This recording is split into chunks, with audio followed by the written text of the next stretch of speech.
Bueno, vamos a continuar con la segunda de las conferencias. Ahora me toca ya a mí. Como saben, soy profesor de Historia Antigua en el Departamento de Historia Antigua desde hace ya cerca de 14 años, o 15, vamos para 15. Me dedico sobre todo, mis estudios se basan sobre todo en el mundo romano, mundo de época republicana. Hoy les voy a hablar de un tema que me es bastante querido. He hablado numerosas veces de este tema en diferentes aspectos y con diferentes configuraciones. Como han visto en lo que llevamos de curso, muchas de las formas de vida romanas, y lo seguirán viendo, han pervivido en el mundo actual.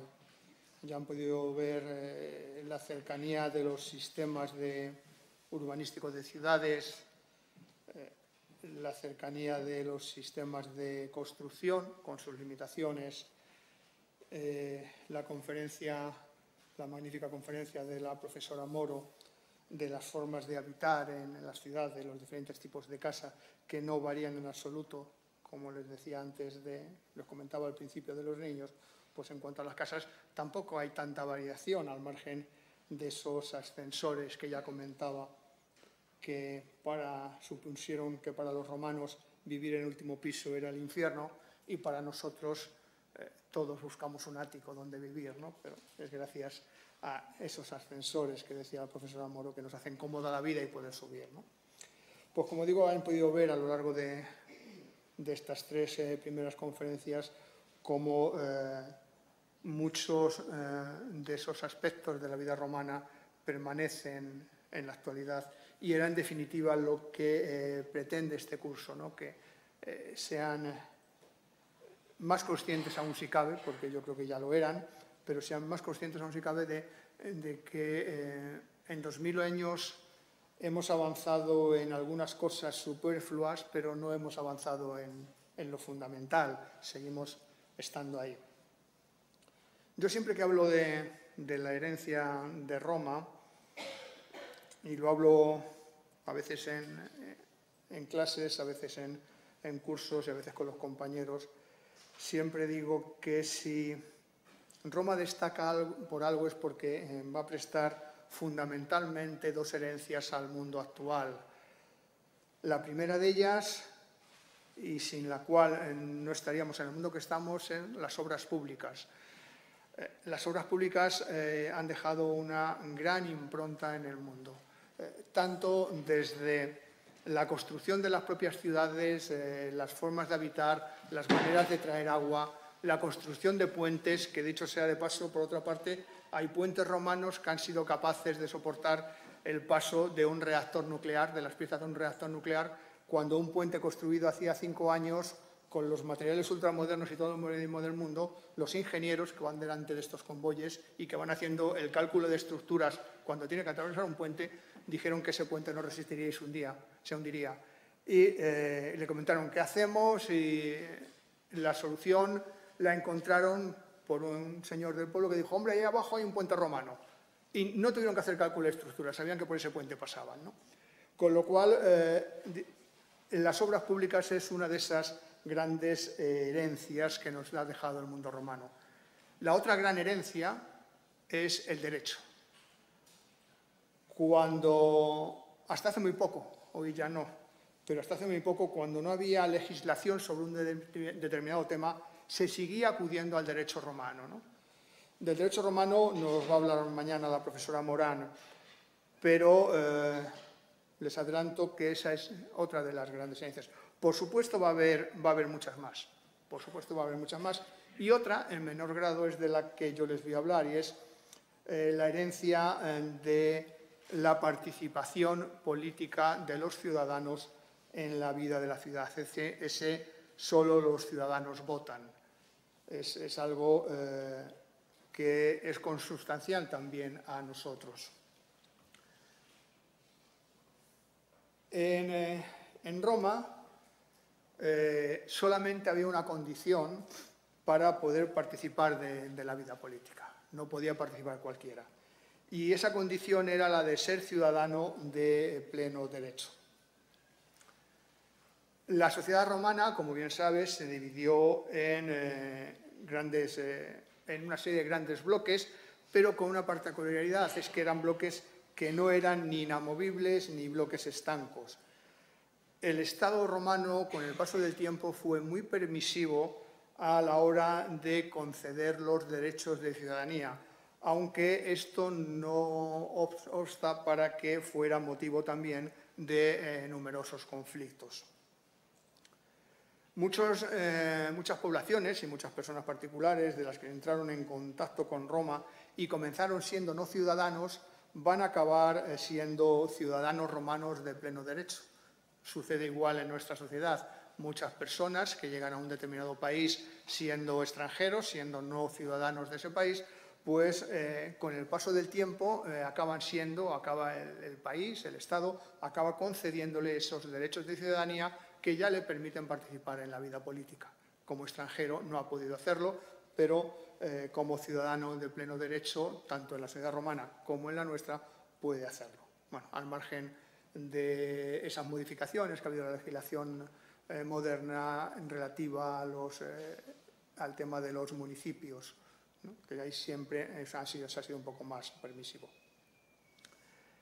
La concesión de derechos de ciudadanía se hizo no solo a título individual, que es como Roma comienza concediendo la ciudadanía mayoritariamente a título individual, sino que también se hizo a título colectivo. Primero, como digo, se hizo a individuos y luego a grupos de individuos. Uno de los primeros ejemplos de concesión de ciudadanía a grupos de individuos sucede en el año 89 a.C. y precisamente a un grupo de jinetes, a un grupo de caballería ibérica conocido como la Turma Salvitana. Esta concesión de ciudadanía hay que encuadrarla dentro del contexto del asedio a Asculum, una ciudad itálica. Posteriormente, Roma va a conceder la ciudadanía ya a regiones enteras. Va a ser el caso, por ejemplo, de la guerra social, también conocida como guerra másica o guerra de los soci, guerra de los aliados.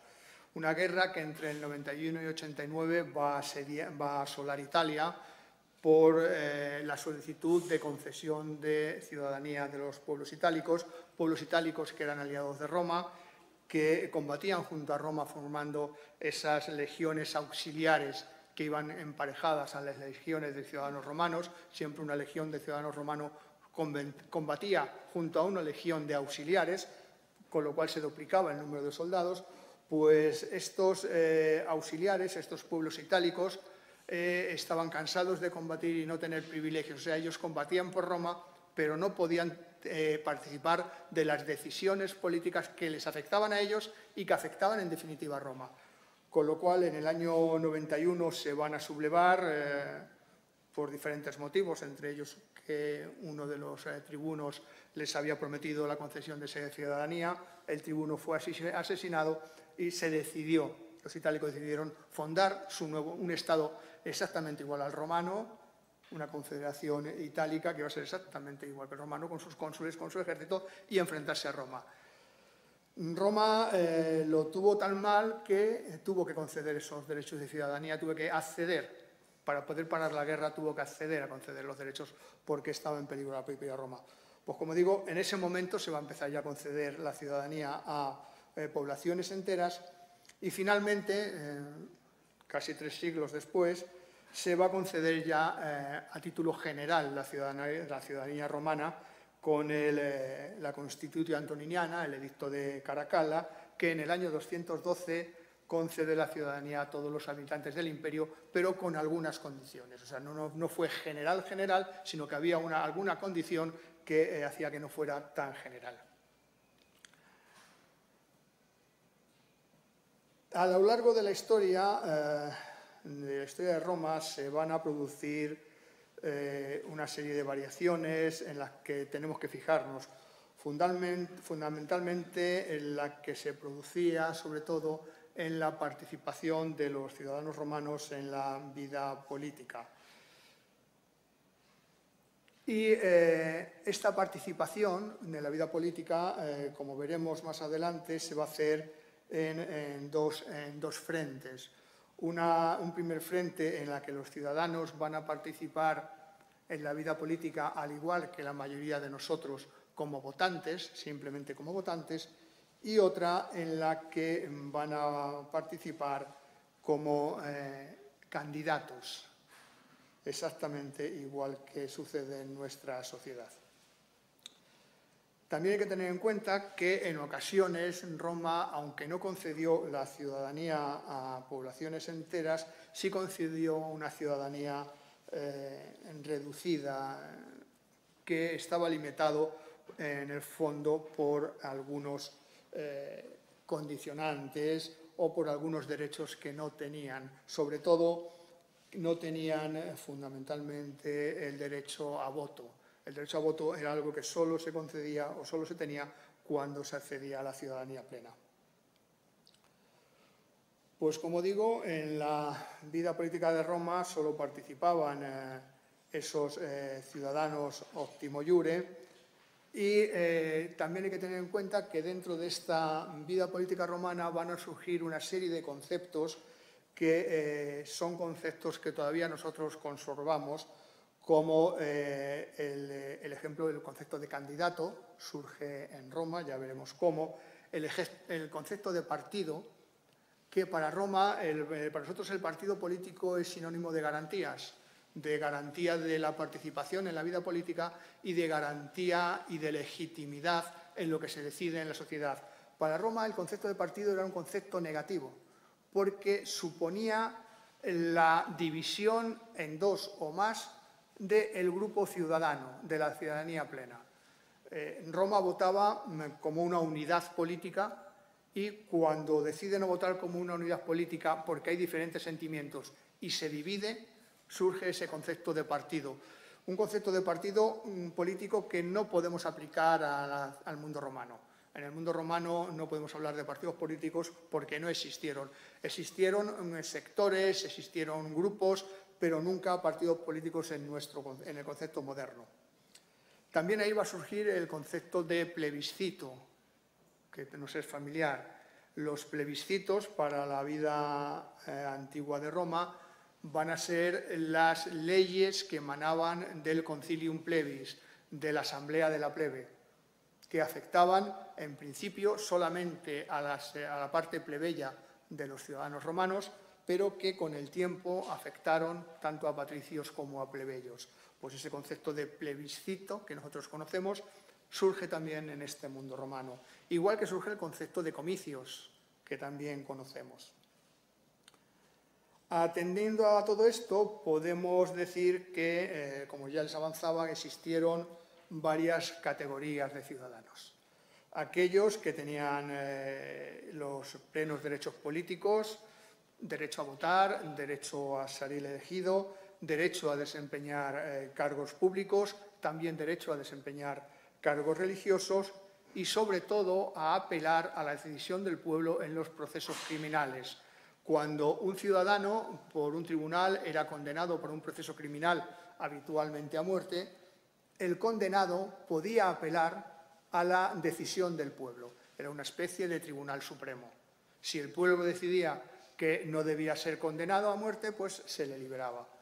Entonces, estos derechos afectaban solamente a aquellas personas y a aquellos ciudadanos que tenían la plena ciudadanía. Había poblaciones, grupos de población que vivían en Roma, que solamente tenían algunos derechos civiles, que era como el derecho a la propiedad o el derecho al matrimonio o a emprender acciones judiciales. Acciones judiciales, en este caso, que no podían llevarlas a cabo ellos mismos. Esas personas que no tenían plenos derechos en Roma, lo primero que tenían que hacer cuando llegaban a Roma, o si ya vivían en Roma, era buscar, digamos, entre comillas, un protector, un patrono. Y este patrono, que era un ciudadano de pleno derecho, era el que emprendía acciones judiciales en su nombre. pues había grupos de población que tenían estos derechos civiles. También los ciudadanos tenían obligaciones, como era la obligación de inscribirse en el censo, de servir en el ejército y, hasta mediados de la República, de pagar impuestos. Frente a estos ciudadanos, luego teníamos otros grupos, como aquellos que gozaban de los denominados derechos latinos, el ius lati, que tan solo con aquellas poblaciones, solían ser poblaciones que vivían en la zona del Lacio, que habían estado durante muchos siglos en relación con Roma y habían contemplado cómo Roma se había ido expandiendo desde el Lacio a conquistar toda Italia, pues había una serie de poblaciones latinas que hablaban una lengua del mismo tronco tronco lingüístico que el latín. Pues estas poblaciones tenían un derecho de ciudadanía llamado derecho latino, llamado ius lati, que les permitía el derecho a tener propiedades y les permitía el derecho a matrimonio, pero no les permitía nada más. Luego también fue frecuente que en la sociedad romana se produjeran esos pasos de condición dentro de la ciudadanía. Es muy frecuente que los libertos, antiguos esclavos que habían recibido la libertad por sus amos, por iniciativa de sus amos, por haber prestado buenos servicios, como recompensa en su testamento, por haber sido fieles a ellos, o simplemente comprándola, podían comprar su libertad. Eso nos indica que los esclavos podían acumular de alguna manera dinero, podían hacer negocios y podían llegar a comprar la libertad haciendo estos negocios. Pues aquellos que llegaban a la libertad por cualquiera de estos medios podían alcanzar también la ciudadanía romana casi automáticamente. Solían tomar los nombres de su patrón, los nombres de su antiguo dueño y su nombre que tenían de esclavo, con lo cual son relativamente fáciles de identificar a aquellas personas, a aquellos ciudadanos romanos que procedían de una condición esclava, porque muchos de ellos eran de origen griego y su praenomen, su primer nombre, lo que es nuestro nombre personal, procede o es griego, con lo cual a veces son relativamente fáciles de identificar. Dejando un poco de lado estas concesiones especiales, los derechos de ciudadanía en Roma se adquirían por nacimiento, básicamente. Para ser ciudadano romano era necesario ser primero hombre libre. Por eso los esclavos, cuando eran libres, podían acceder a ser ciudadano, antes no. Pues como digo, primero era necesario ser hombre libre. Nacido de un padre que ya fuera ciudadano, y ahí no tenía importancia si era un padre patricio o un padre plebeyo, y dentro de un matrimonio legalmente constituido. Esas eran las condiciones básicas para que un nacido en Roma fuera ciudadano romano inmediatamente. Bueno, inmediatamente, cuando era inscrito en el censo y cuando alcanzaba la juventud, una vez que pasaba la ceremonia de iniciación de esa que tanto sabe la doctora Moro. La organización que se va a producir en la sociedad, en la organización política, va a ser muy compleja. Yo no sé si esta diapositiva la... No, a ver. Que no sé la que toca porque me he perdido, no las numero.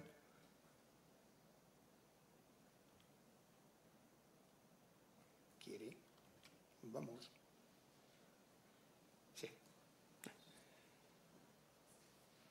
La organización, como digo, va a ser muy compleja. Esa organización política es la que pueden ver en este cuadro, con las magistraturas a las que puede acceder un ciudadano. En la parte baja, en azul, las asambleas en las que puede participar, los tipos de asambleas en las que puede participar y a dónde le lleva esa participación como candidato, que es toda la parte superior del cuadro, a dónde le lleva como candidato. Como decía al principio, para un ciudadano romano, por tanto, había dos formas de participar en la política, bien como esos candidatos o bien por el acceso a las diferentes magistraturas que estaban preestablecidas o bien votando en esas asambleas que vemos abajo. Cualquier ciudadano romano podía, como digo, aspirar a emprender una carrera política que le va a llevar, si su economía se lo permitía, a las más altas magistraturas del Estado. Pero, como digo, no todos podían permitirse el acceso a esas magistraturas, a esas altas magistraturas, porque algunas de ellas, como veremos, requerían un enorme gasto económico. Gasto que, por otra parte, como también veremos, sobre todo el gasto era la primera que requería mucho gasto, ya veremos, era la edilidad, tanto curul como plebeya. Luego, cuando llegaban al gobierno de una provincia, esos gastos iban a intentar de alguna manera recuperarlos explotando infamemente esa provincia. Y de eso tendremos muchos casos de explotación, de corrupción y de concusión que muchos de ellos están reflejados en los numerosos discursos de Cicerón en defensa de numerosos personajes. Tenemos que pensar cuáles eran los motivos por los que un ciudadano romano decidía emprender, digamos, la carrera política, el cursus honorum, el cursus publicus. Uno de esos motivos podía ser por tradición familiar. En Roma siempre existió un reducido grupo de familias que habitualmente acapararon el poder y la vida política de Roma, sobre todo en época republicana, época imperial. Siendo Roma, todo esto cambia sustancialmente. También podían aspirar a la vida política por lazos de parentesco o de amistad con algunas de estas familias poderosas de Roma.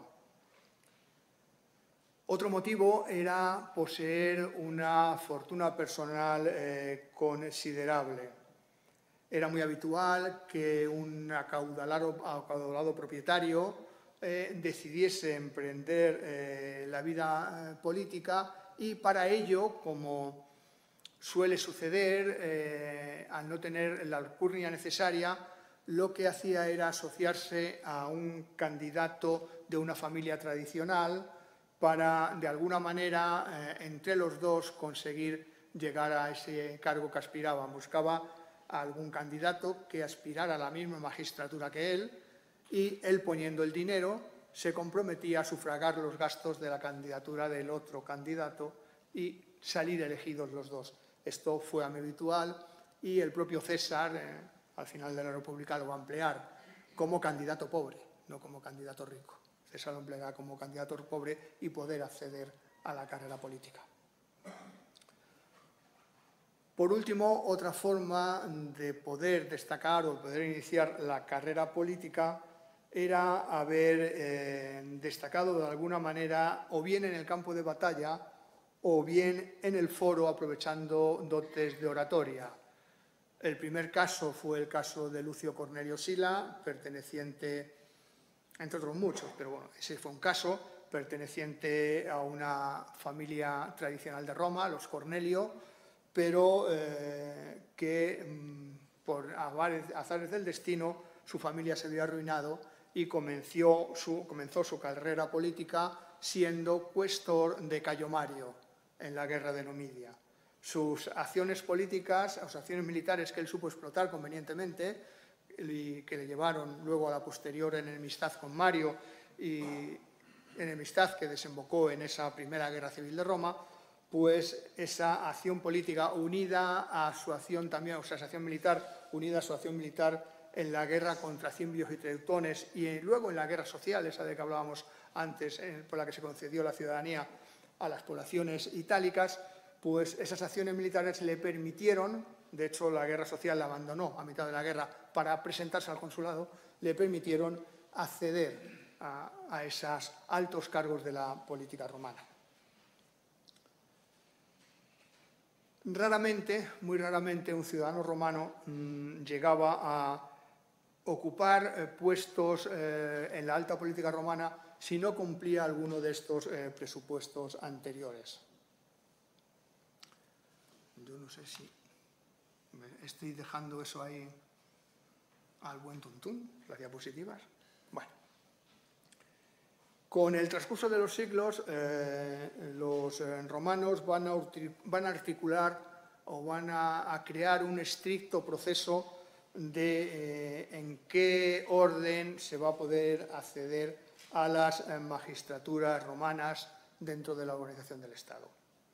Ese es, como decía antes, el llamado cursus honorum, carrera de los honores, y si consideramos, por tanto, que la carrera política estaba reservada casi con exclusividad a las clases superiores, el recorrido básicamente era el siguiente.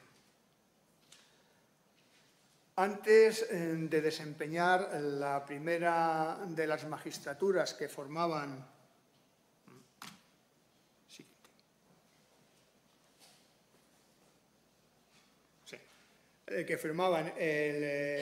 ese cursus honorum, pues los jóvenes solían, que ese cursus honorum que comenzaba por la cuestura, los jóvenes romanos podían elegir para el comienzo de esa carrera política dos procesos, dos caminos. Bien el camino civil, que es ese de la izquierda, ese camino civil, con una serie de magistraturas que recibían el nombre de vigintisesvirato y luego, años después, vigintivirato, cuando Augusto va a eliminar dos de los cargos de ese vigintisesvirato, eliminará el cargo de curator y de prefecto para dejarlo solamente en 4. Pues había una serie de cargos que debían desempeñar estos jóvenes antes de poder aspirar a esa cuestura.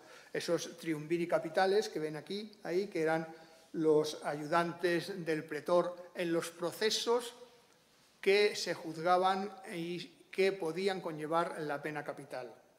Estaban los triumviri monetales, que eran los encargados, como pueden ver de la propia palabra, los encargados de la acuñación de moneda en Roma. Estaban los quatuorviri viarum curandarum, que eran aquellas personas que se encargaban del cuidado de las calles. Los curatores viarum era algo parecido, eran 2 y se encargaban esta vez del cuidado de las vías de comunicación. Los decemviri stilibus iudicandis, que al igual que los primeros, que los triumviri capitales, ayudaban al pretor en los procesos judiciales, pero esta vez en causas civiles únicamente. Y por último, los prefectos, que eran 4, y que su misión era desplazarse fundamentalmente, primero, luego a otras, pero en inicio a la región de Campania, para administrar justicia. La otra vía, como ven, era la vía militar, y después de haber prestado servicio al menos 10 años. Esto no siempre se cumplió, pero la legislación lo que decía es que debían prestar un servicio militar 10 años y habitualmente estos jóvenes que prestaban este servicio militar y no lo hacían enrolados como soldados de una legión, sino lo hacían como tribunos militares, normalmente en la caballería, solían ser hijos de personajes importantes de Roma, entonces su servicio militar era mucho más dulcificado, dado que entraban directamente a la caballería, lo hacían como tribunos militares y siempre a las órdenes de un general que en ocasiones era un pariente próximo y que en ocasiones, como el caso de Escipión Africano Mayor, el personaje que derrotó a Aníbal en la Segunda Guerra Púnica en la batalla de Zama, pues en este caso Escipión Africano Mayor desempeñó este cargo de tribuno militar con su padre, que aquel año en el que él comienza a ejercer era el cónsul electo para llevar las tropas romanas a Hispania a luchar contra los cartagineses. La prestación, como digo, de estos 10 años de servicio militar, en teoría era obligatoria para acceder a la carrera política, pero también, como digo, en la práctica nunca se cumplía este periodo tan largo.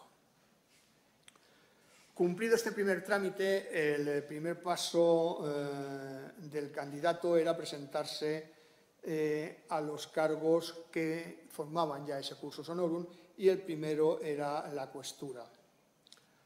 Antes de presentar su candidatura requerían un paso previo, que era expresar ante el magistrado que iba a presidir las elecciones su deseo de ser candidato, expresando, diciendo, quiero ser candidato a esta magistratura.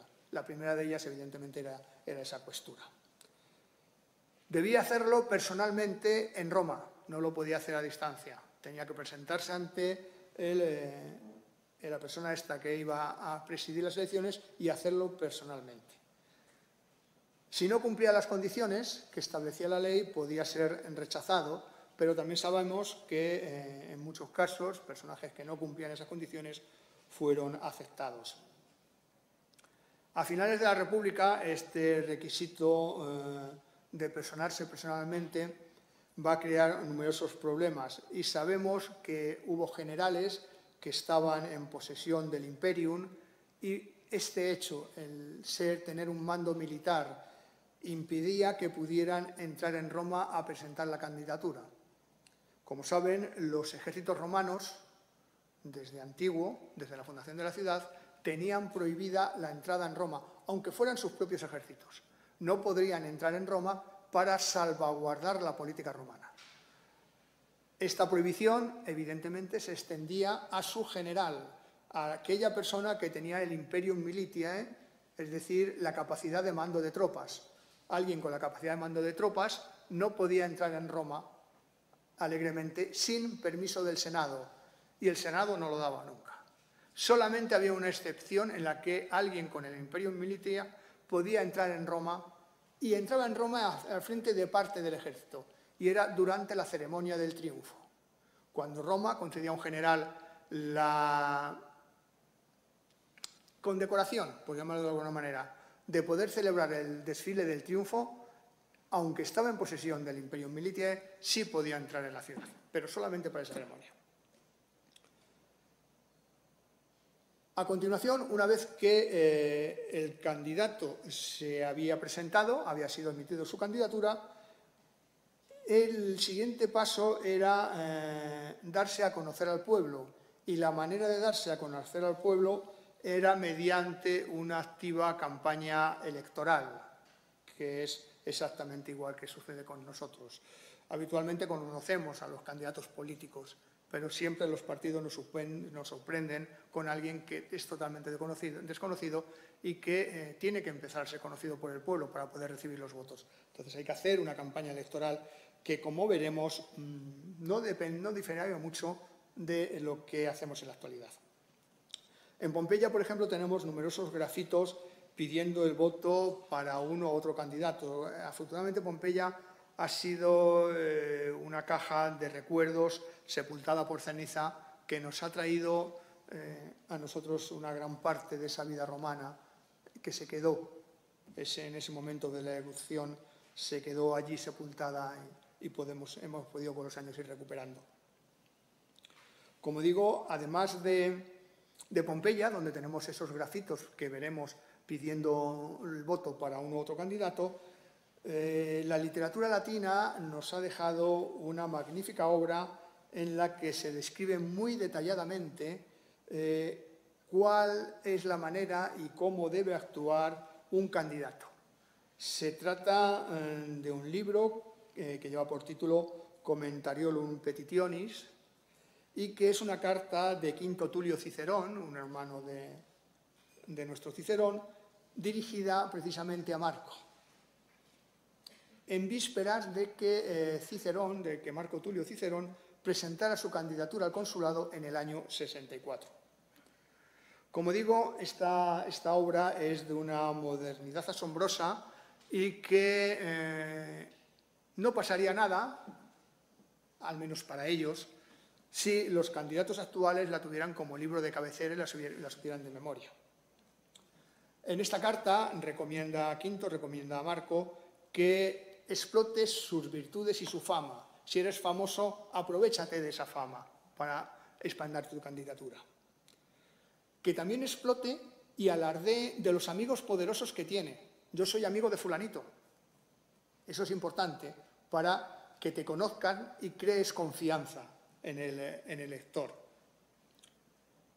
Que se esmere mucho en el peloteo, en el rango a aquellas personas que tienen un estatus superior. Eso es muy importante, porque en muchas ocasiones luego vas a depender de ellos. Debe tratar a los rivales con mucho desprecio. Creo que todos sabemos eso que dicen. Bueno, pero esto lo hicimos en campaña. Me he metido contigo, te he llamado, te he insultado, pero estas son cosas de la campaña. Bueno, pues eso ya lo dice Quinto, que debe hacer el candidato, ¿no? Tratar con desprecio a los rivales. Y algo muy importante, dice también que explote cualquier información que tenga de sus rivales que les pueda desacreditar. O sea, si sabemos cualquier chisme que no sea muy legal o que no haya sido muy decente, pues vamos a contarlo. También le dice que por cualquier medio, sea cualquier medio, debe atraerse el favor del pueblo. Yo siempre recuerdo a un candidato que le preguntaron: ¿por qué no se ha cumplido usted las promesas que en campaña nos prometió que iba a hacer esto? ¿Por qué no lo ha cumplido? Y el candidato, la respuesta fue: bueno, ya sabe usted que las promesas de campaña se hacen para no cumplirlas. Es algo que veremos aquí también más adelante. También se le dice que tenga mucho cuidado porque, evidentemente, durante su campaña militar va a despertar muchas envidias y que no debe fiarse ni siquiera de sus amigos. También le recomienda que si has prestado favores a alguien, ahora es el momento de pedirle que te los devuelva. Es el momento de que yo te hice este favor, ahora me lo tienes que hacer tú y votándome todos aquellos que están junto a ti, todos aquellos en los que puedas influir.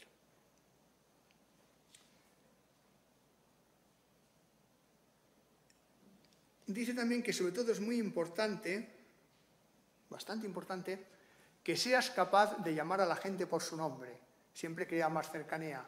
Nosotros actualmente vemos en los políticos de bastantes rangos que hay una persona que le va diciendo al candidato o al político el nombre de la persona a la que se está acercando, para que el político le pueda llamar por su nombre.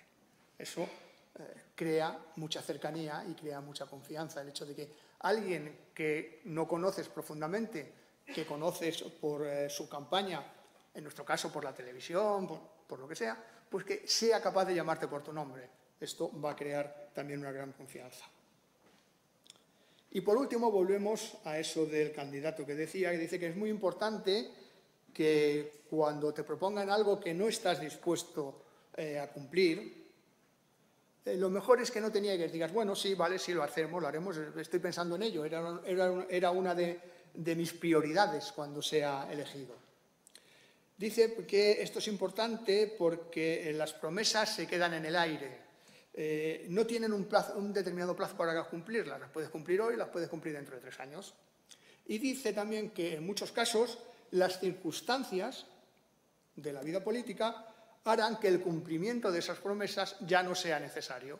Con lo cual, perfecto, he quedado bien, he conseguido votos y hago lo que en el fondo quería hacer.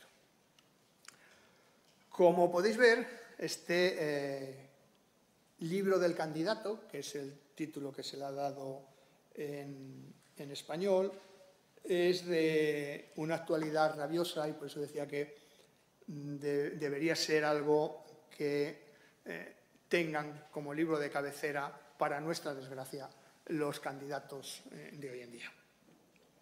Al margen de estas características personales y de su modo de actuación, el candidato debía realizar indudablemente una campaña para darse a conocer.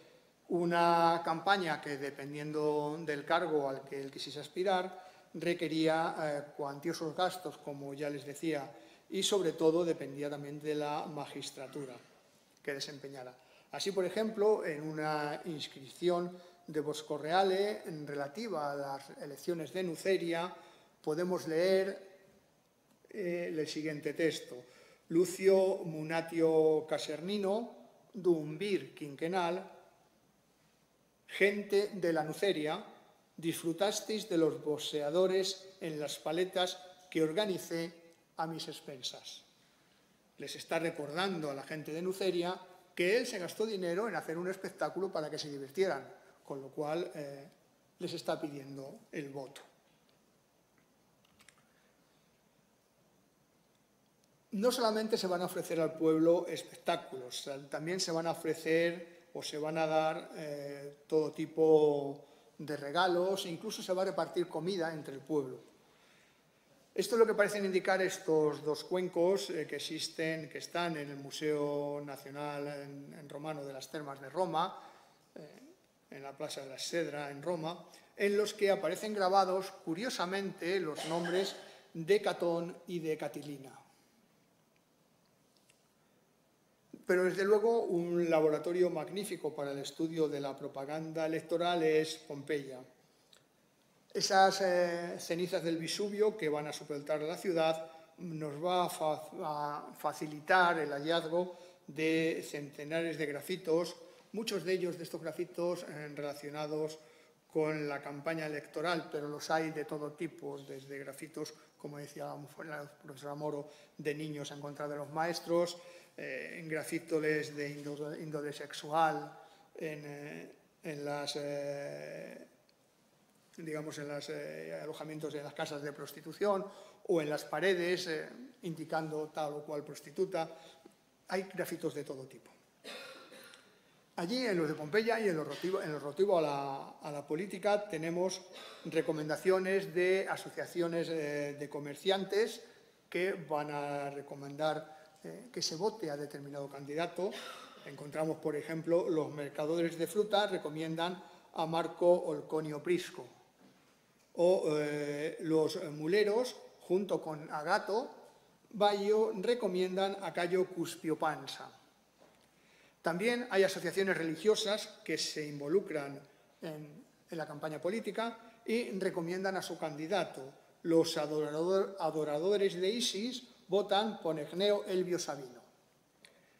Tal vez este Egneo Elbio Sabino, que recomiendan estos adoradores de Isis, sea este mismo Elbio Sabino, que aparece en un grafito de relativamente reciente descubrimiento en Pompeya. Es un grafito en el que se recomienda votar por él por ser un edil digno y por ser un hombre bueno. También van a involucrarse en estas campañas electorales asociaciones de amigos, también particulares en representación de grupos o incluso parientes del candidato, taberneros, en definitiva, algo no muy diferente a lo que sucede en nuestras campañas.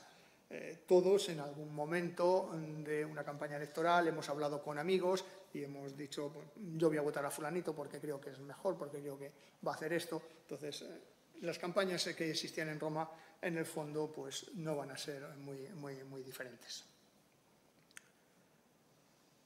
Pero no siempre lo que nos encontramos va a ser así, va a ser algo favorable a los candidatos. En ocasiones van a llegar notas de algunos sectores de la sociedad romana en los que también se va a producir una llamada contrapropaganda que evite que determinado candidato pueda ser elegido.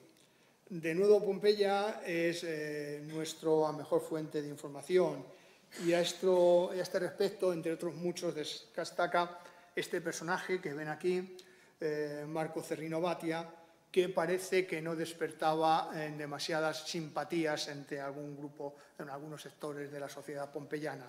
Como pueden ver, son inscripciones en ocasiones bastante irónicas y bastante socarronas.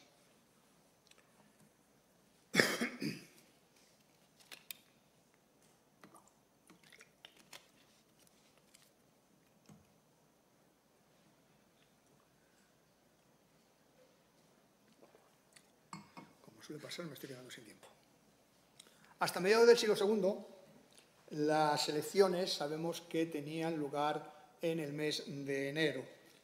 Y desde ese momento hasta la época de Sila se van a realizar en noviembre y a partir de Sila muy probablemente se realizaban en julio.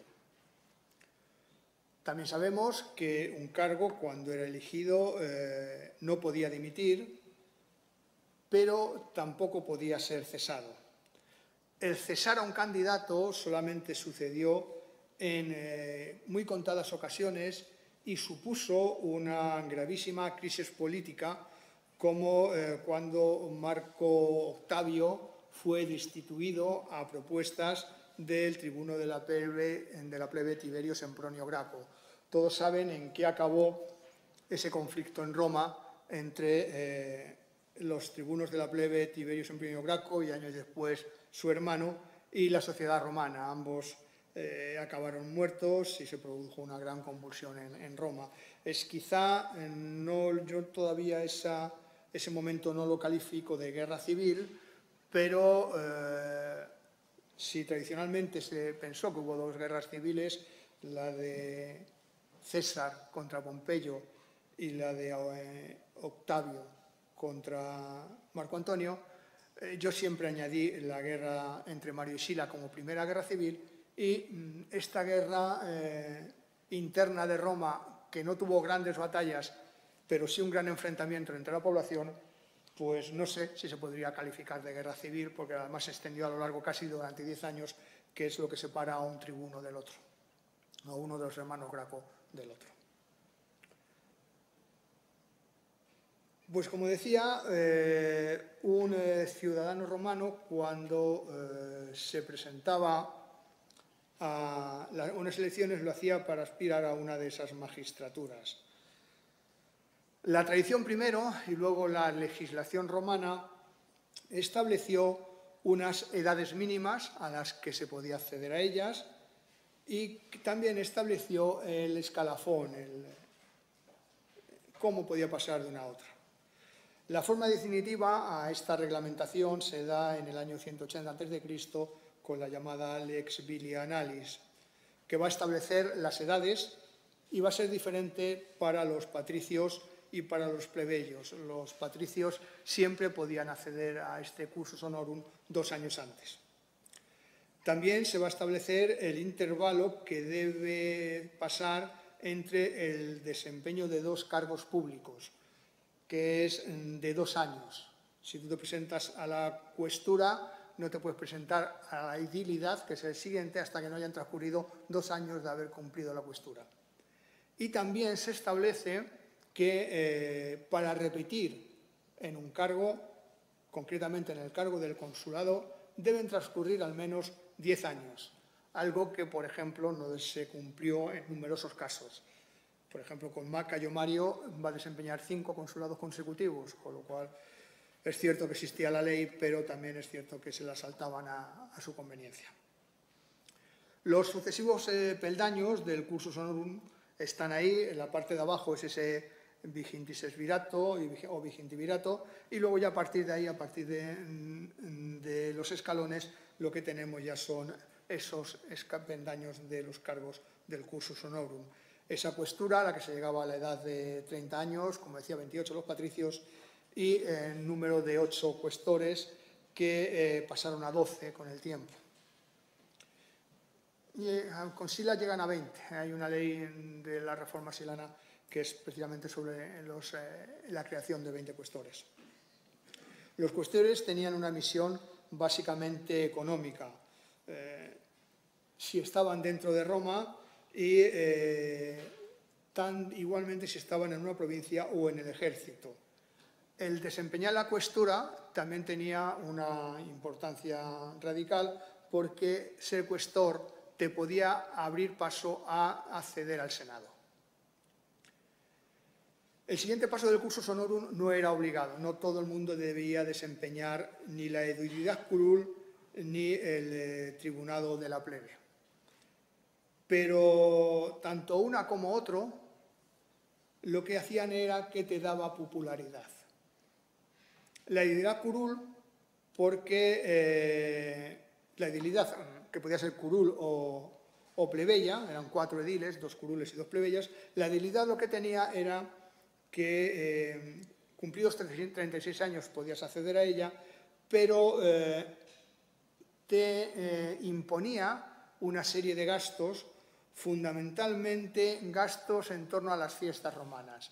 Los ediles solían costear de su dinero, que era donde iba luego, que se lo recuperaban cuando administraban una provincia, pues solían costear de su dinero todos los juegos públicos que se hacían en la ciudad, representaciones de teatro, luchas de gladiadores, cuando comenzó a haber luchas de gladiadores, sobre todo carreras en el circo. La pasión del romano siempre fueron las carreras, era la mayor pasión, las carreras. Ya les contará el profesor Morillo dónde llevaba esa pasión. Pero todo eso lo costeaba el edil. Por eso no era obligatorio, porque había personas que querían hacer carrera política, pero no tenían una fortuna como para costear todos estos gastos. Como digo, César sí fue edil, pero los gastos se los pagó el vecino, se los pagó el colega que accedió a la edilidad con él. Y el tribuno de la plebe, la notoriedad, la popularidad la adquiría en base a la defensa o a la imposición de determinada legislación o al bloquear determinada legislación que a lo mejor favorecía excesivamente a las clases altas. Dentro de esas clases altas podía haber patricios, pero también podía haber plebeyos, pues determinadas legislaciones que les favorecían y que perjudicaban a la gran masa plebeya, pues ese bloqueo de leyes que era facultad de los ediles plebeyos, o sea, de los tribunos de la plebe, esa facultad de bloquear una determinada ley, de vetarla, pues favoreció que tuvieran una gran popularidad y luego pudieran con facilidad, porque ya eran muy conocidos, presentarse al siguiente de los cargos. El siguiente cargo, que era la pretura. La pretura es la primera de las magistraturas superiores. Al menos había que tener 39 años para presentarse a ella y, como digo, el hecho de no haber sido edil o de no haber sido tribuno de la plebe va a mermar considerablemente las posibilidades de ser elegido. Los 6 pretores tenían una responsabilidad, como ya hemos avanzado, una responsabilidad básicamente judicial. Y al final de su mandato, como propretores, solían recibir el mando de una provincia que no estuviera asumido su mando por uno de los cónsules que la asumían ese mando de provincia como procónsules. Ya vuelvo a ello. Este momento, cuando un pretor pasaba a ser propretor y recibía el mando de una provincia y había desempeñado esa edilidad con grandes gastos, era el momento de explotar a la provincia y de recuperar todos sus gastos con creces. Por último, el último peldaño de ese cursus honorum, como saben, era el consulado. El consulado era la magistratura suprema. Para acceder a uno de los 2 puestos de cónsul se debían haber cumplido 42 años y en sus manos estaba el gobierno de la ciudad y, sobre todo, el mando militar de los ejércitos. Como ya les digo, cumplido ese año de mandato, recibían una provincia en calidad de procónsul y que esa provincia era sorteada. Se sorteaba la provincia que iban a recibir por como digo, sorteo.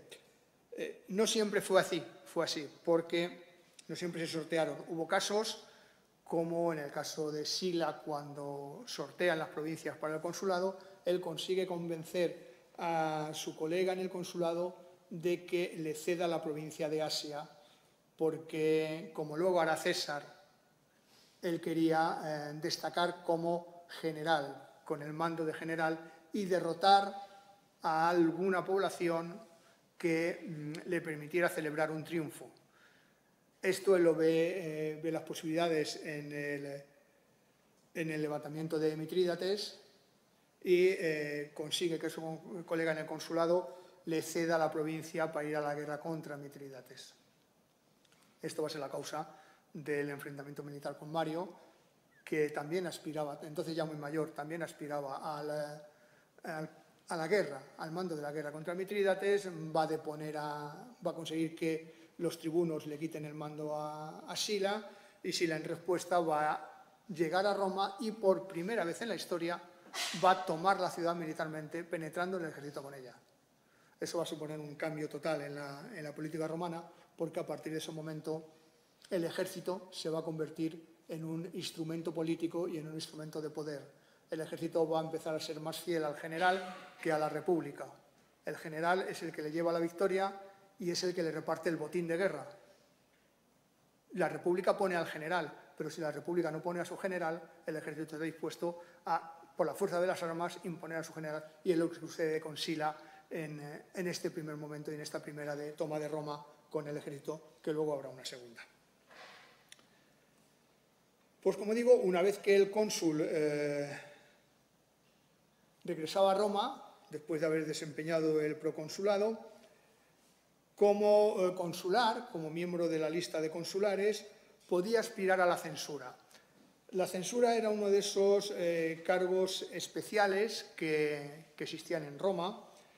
Se elegían censores cada 5 años, pero la censura solo se desempeñaba durante 18 meses. Entre las obligaciones del censor están algunas que son fundamentales para el desarrollo de la vida política, como es la confección de la lista de ciudadanos, la confección del censo de ciudadanos, ciudadanos que pueden votar. También es importante la revisión de la lista de senadores.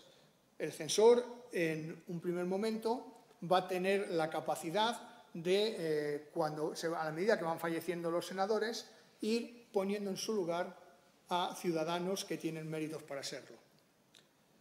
Y por último, el censor, y si eso es lo que se asemeja a nuestra palabra censor y censura, tenía la misión de velar porque se respetaran las tradiciones. El desempeño de la censura, sin duda, era un honor para todos los ciudadanos y era un privilegio que le llevaba a tener en los actos públicos una posición por delante de los propios cónsules. En los momentos de máximo peligro para la ciudad existía otra magistratura extraordinaria, que era la dictadura, que se extraía de la lista de consulares. Era una magistratura que podía durar solamente 6 meses, se nombraba un ayudante, un magister equitum, y, como digo, solamente en momentos de máximo riesgo para la República. Así sucedió hasta el siglo I, cuando Sila es nombrado dictador para que cree una nueva constitución. Dictator scribiundis rei publicae constituendae, es el nombramiento de Sila como dictador, y años después César será nombrado dictador, primero simple y luego por un tiempo y luego al final perpetuo, lo que concluirá en esas conocidas idus de marzo y la muerte de Julio César. Hasta mediados del siglo V, mediados del siglo IV, perdón, la responsabilidad de elección de los senadores recaía en el cónsul, junto con determinadas recomendaciones de determinados sectores. Pero a partir de ese momento, como digo, pasó a ser responsabilidad del censor, el que se encargaba de nombrar esos senadores. Es importante cómo accedía alguien al Senado, dado que era quizá la asamblea más prestigiosa de Roma. En algunos aspectos también la más decisiva, pero la más prestigiosa, porque además era vitalicia, no dependía había muy pocas cosas que podían obligar a un senador o llevaban a la expulsión de un senador del Senado. Como digo, para poder acceder al Senado había que haber desempeñado una magistratura curul en principio, o sea, patricia, ser ciudadano de pleno derecho, ser cives optimo iure, al menos en segunda generación, o sea, alguien que acababa de recibir la ciudadanía no podría ser senador, y los senadores, a cambio, van a poseer numerosos privilegios. En el Senado republicano van a ser el órgano principal del gobierno de Roma, luego con el imperio van a perder, al igual que el resto de las magistraturas, casi todo su significado. Entre otros cometidos, el Senado debía confirmar las decisiones que se tomaban en las asambleas. De las diferentes asambleas salían legislaciones, salían leyes, salían propuestas, pues el Senado debía confirmarlas siempre. Sucede como nosotros, cualquier ley que salga del Congreso debe ser confirmada por el Senado.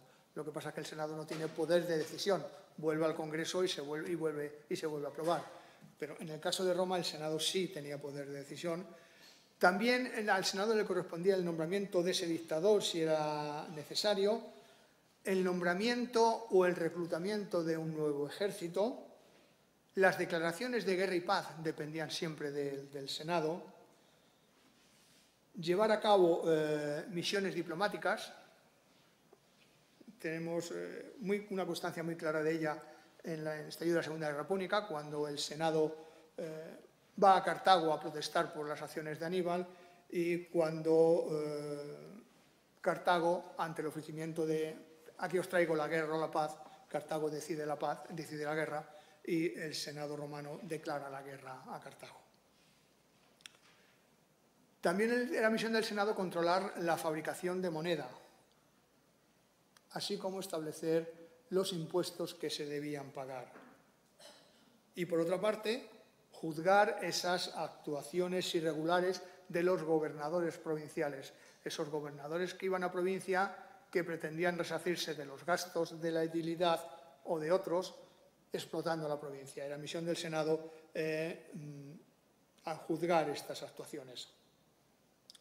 Las decisiones del Senado se daban a conocer bajo la forma de senatus consultum y muchas de estas decisiones del Senado, de estos senatus consultum, van a formar parte del cuerpo legislativo de Roma que luego se recompilará varios siglos después.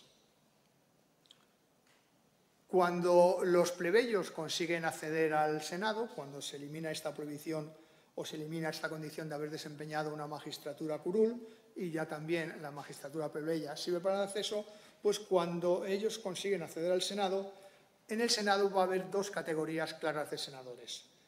Los patres, que eran los senadores de origen patricio, y los conscripti, que eran los senadores de origen plebeyo.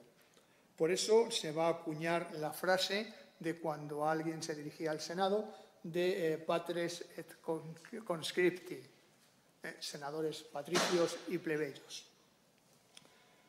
Con todo este ordenamiento constitucional que ya hemos visto y un ordenamiento cambiante, pues todo ello con la llegada de Augusto y la progresiva instauración del imperio, aunque se van a mantener algunos de los procedimientos en cuanto a elecciones y demás, pero tanto magistraturas como Senado van a perder la mayor parte de su significado y el Estado romano va a alcanzar, como saben, un alto grado de burocratización. El otro modo de participar en la vida política, como os he dicho, era como electores y lo hacen fundamentalmente a través de esas asambleas que veíamos antes y que en Roma existieron como asambleas cívicas con funciones importantes y que con el transcurso de los años fueron funciones cambiantes. Nos referimos a esos comitia calata, comitia curiata, comitia centuriata y comitia tributa.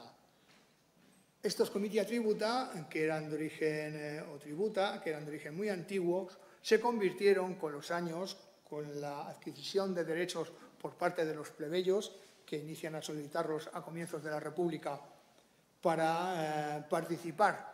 Sucede lo mismo que siglos después con los soci, sucede ahora al comienzo de la República. Los plebeyos contribuían al bienestar del Estado, contribuían a la defensa del Estado, pero en muchos casos acababan siendo esclavos, porque el ciudadano romano, básicamente, no el que vivía en la ciudad, pero no todo vivía en la ciudad, mayoritariamente vivía en el campo, básicamente se dedicaban a la agricultura. ¿Qué sucedía? Que cuando les convocaba el ejército tenían que abandonar sus fincas se empobrecían, perdían las cosechas, se endeudaban y cuando llegaba el acreedor a solicitar las deudas, en ese momento de inicio de la República, el acreedor los podía encadenar y pasear por toda Roma o simplemente los podía convertir en esclavos.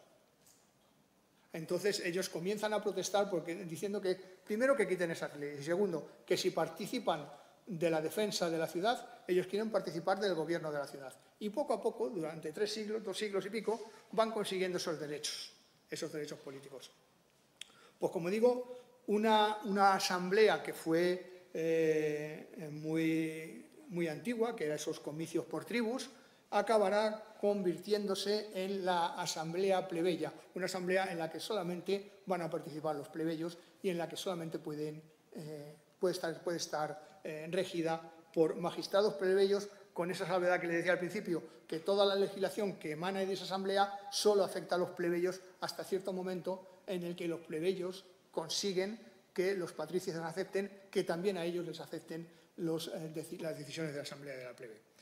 Bien, de todas estas asambleas, sin duda, la más importante, porque es en la que se deciden quizás los cargos más importantes de Roma, como es las elecciones consulares, sean los comicios por centuria, los comicios centuriata, que surgen tras la reforma de Servio Tulio, en época de la monarquía, surgen ese sistema de asamblea y de comicios, que tienen una característica que es que agrupa a la sociedad por fortuna, por cantidad por renta anual.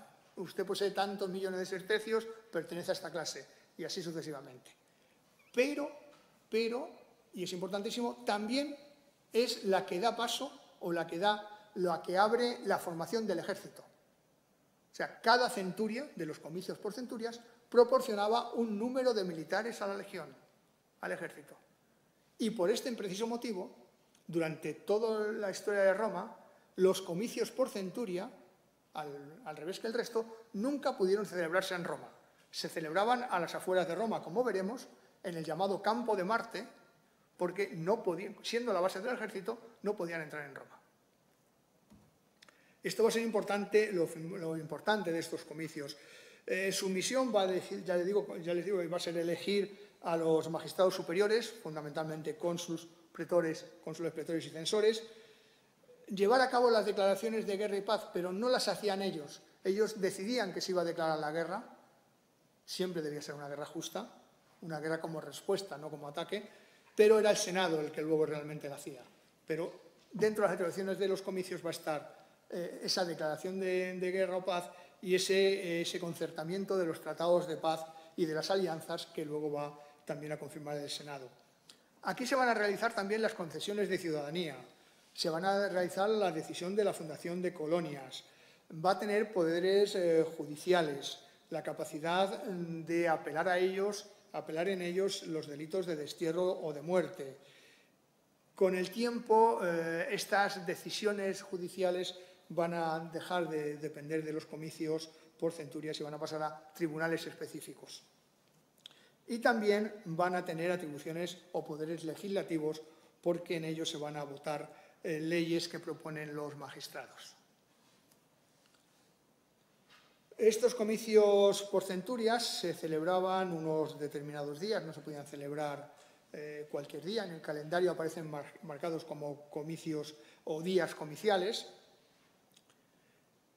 Y antes de dar comienzo era necesario que, como en todo acto romano, se realizasen una toma de auspicios. Si eran favorables se podían comenzar, pero si no eran favorables se suspendían y se convocaban otro día. Esto llevó a que la convocatoria o la realización de estos comicios también fueran manipulables políticamente. Cuando se iba a presentar alguna legislación que no le convenía a alguno de los magistrados, porque los magistrados, los cónsules o el magistrado que la presentaba no siempre estaban de acuerdo entre ellos, a veces eran de ideas políticas totalmente contrarias, pues cuando se iba a presentar una ley que no les convencía, simplemente convencían al augur, si era él el que tomaba los comicios o si era él personalmente el que los tomaba, de que dijera que los los auspicios no eran favorables y no se celebraba la votación. Se daba tiempo a intentar cambiar el sentido del voto cuando se sospechaba que el sentido del voto iba a ser contrario a lo que tú querías. ¿Cómo se celebraban? ¿Cómo se llegaba a ellos? Pues en la primera, lo primero era que el inicio de los comicios se señalaban por el sonido de las trompetas desde lo alto de la muralla de la ciudad. Si se iban a tratar asuntos judiciales, lo que hacían es que las trompetas no sonaban desde lo alto de la ciudad, sino que iban a la puerta del acusado y allí atronaban al acusado con el sonido. A continuación, era un heraldo o habitualmente el que iba a presidir los comicios, el que realizaba o el que decía en voz alta la propuesta para la que habían sido convocados y se establecían los pertinentes debates. Por último, tenía lugar la votación, una votación que con el tiempo va a cambiar. Primero se comenzaba siempre la votación por las clases altas y los séquites. Esto tenía el problema de que en Roma no votaban todos y luego decimos tantos a favor, tantos en contra. No, se iba votando, pero cuando se alcanzaba la mayoría cesaba la votación.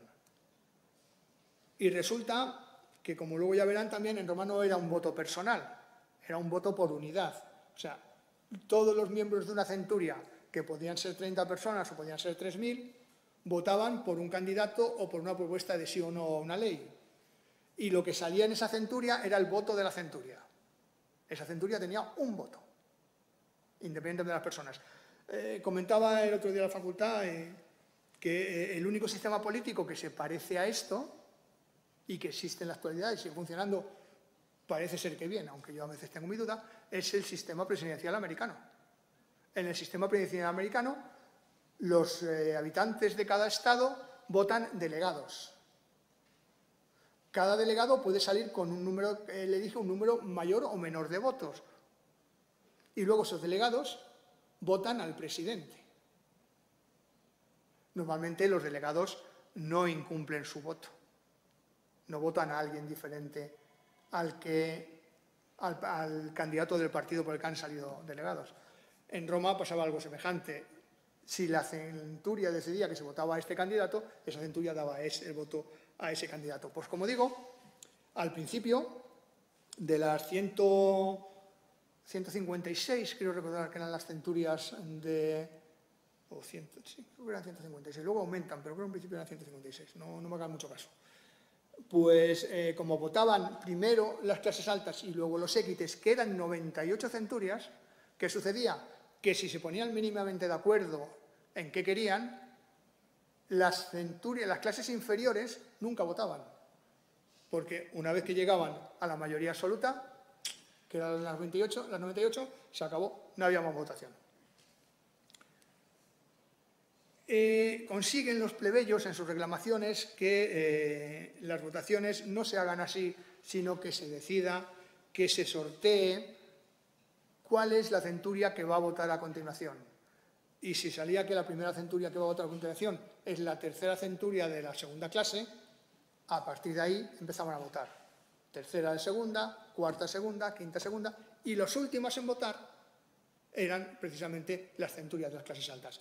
Con esto se daba posibilidad a que todos votaran. Importante también fue esos comicios por tribus, ese concilium plebis, sobre todo por la actuación de los tribunos de la plebe. La asamblea de la plebeya, el concilium plebis, sí se puede reunir dentro de las murallas de la ciudad, dentro de ese pomerium del que hablábamos ayer, y lo hacían normalmente en el llamado comitium, en el foro. Estaban presididos por un cónsul o por un pretor y en ocasiones excepcionales por un edil curul. Hasta mediados del siglo V, como les decía, solamente van a obligar a los plebeyos, pero a partir de ese momento son de obligado cumplimiento por todos.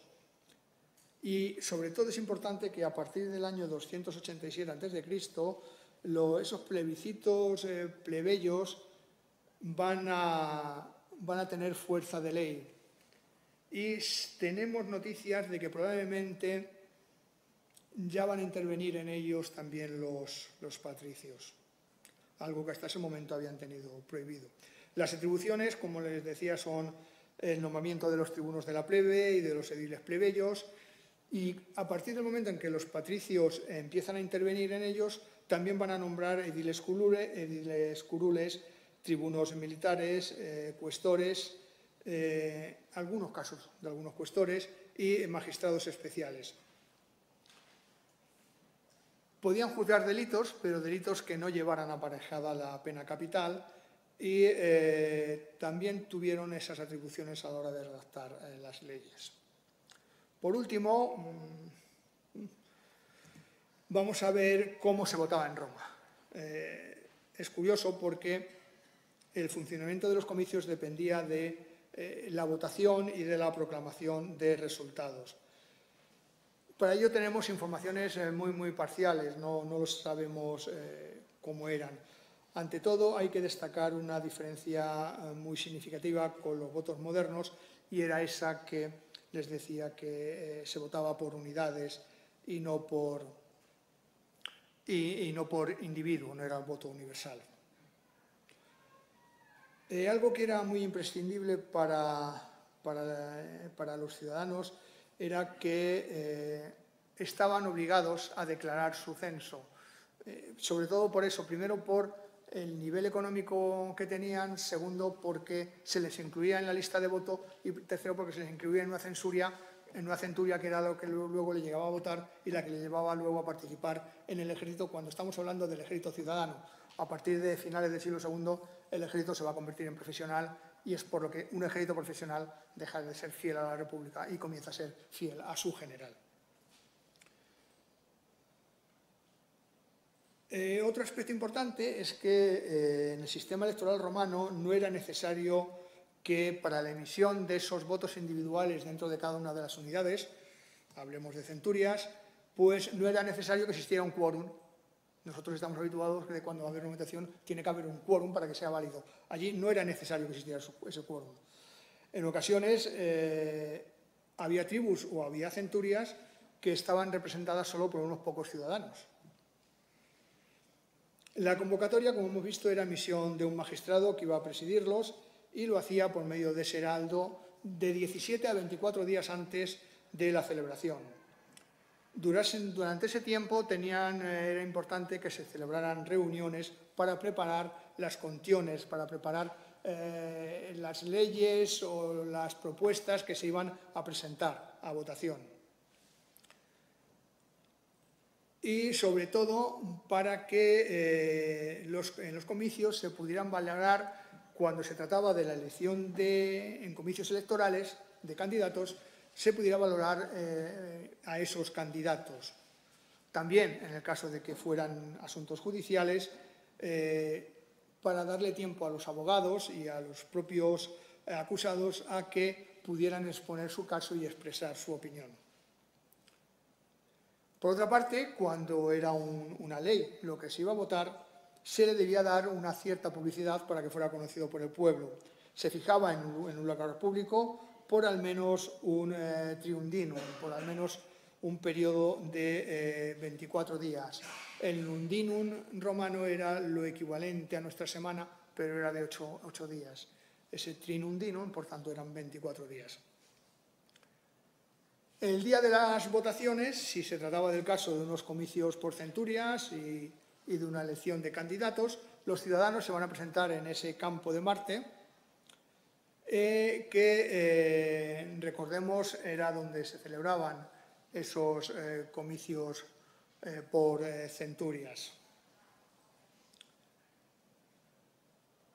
Con todo esto, para el funcionamiento político de la Asamblea más importante, que era la electoral, que eran esos comicios por centurias, sabemos que tenía que llevarse a cabo en un lugar consagrado de ese campo de Marte, no valía cualquier sitio, era un lugar que ya había sido consagrado y donde se levantaban esas instalaciones que ven ahí alargadas, un complejo de instalaciones que eran imprescindibles para el desarrollo de las votaciones. Se trataba de un espacio cerrado que estaba dividido por cuerdas en sectores longitudinales para que cada centuria estuviera en su sector, no se pudiera pasar al sector vecino. Entonces, era por cuerdas, eran los denominados, el edificio se denominaba como saepta y requería estas condiciones. En el proceso era que una vez que estaban en estos saepta, estas separaciones, que en principio eran con palitos y cuerdas, acabaron siendo de obra, siendo construidas fijas para facilitar, como digo, esa separación. Como es habitual, antes de iniciarse los comicios había que cumplir con los dioses y era indispensable esa toma de augurios, como decía.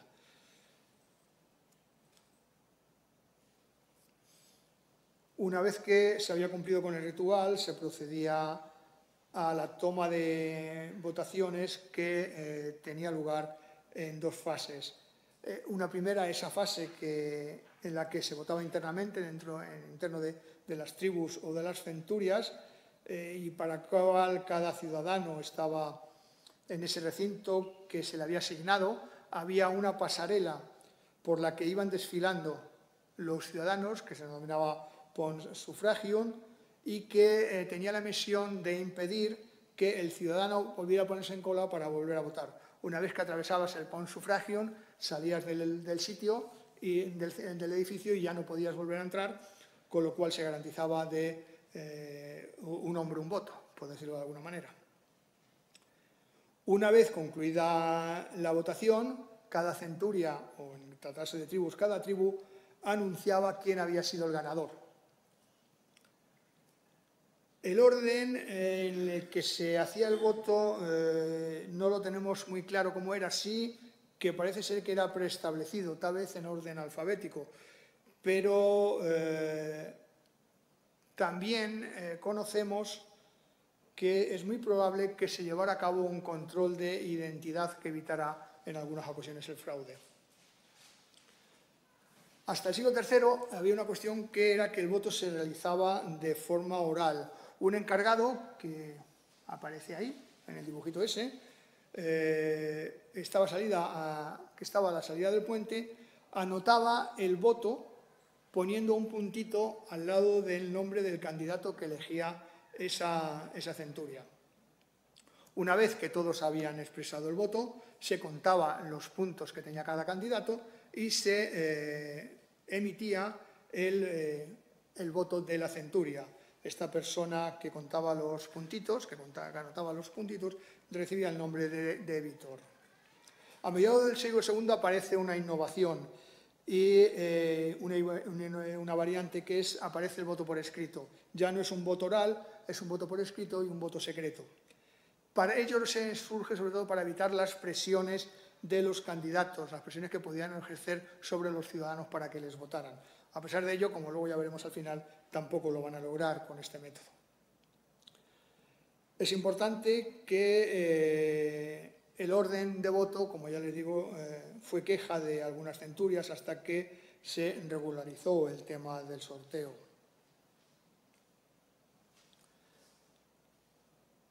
Es importante cómo se realizaba ese sorteo de qué centuria votaba en primer lugar.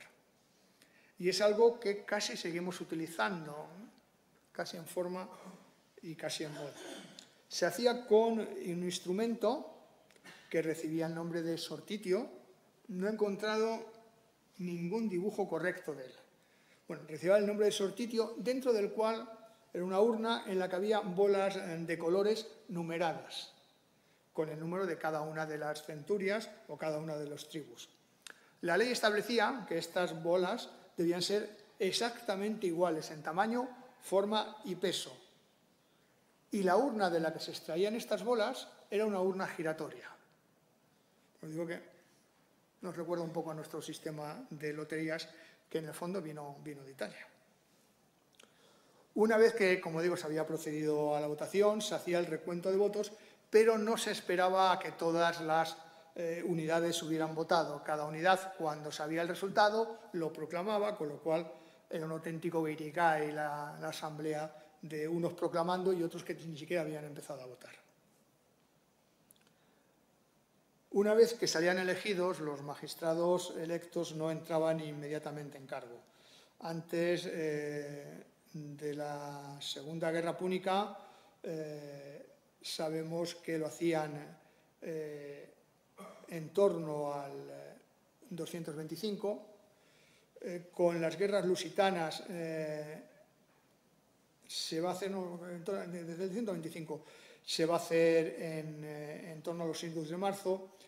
Con las guerras lusitanas y lo difícil de las campañas, sobre todo la resistencia de Numancia, si los cónsules entraban en cargo en marzo no tenían tiempo de preparar la campaña, con lo cual se decidió que a partir de ese momento entraran en enero en cargo los cónsules para tener esos 3 meses, con las calendas de enero, para tener esos 3 meses para preparar la guerra, que era cuando se comenzaba a hacer la guerra, cuando llegaba la primavera y las condiciones climatológicas y de los caminos permitían avanzar a las legiones, pues tenían esos 3 meses para preparar la campaña, excepto en el caso de cuestores y tribunos de la plebe, que lo hacían a primeros de diciembre en la entrada en cargo.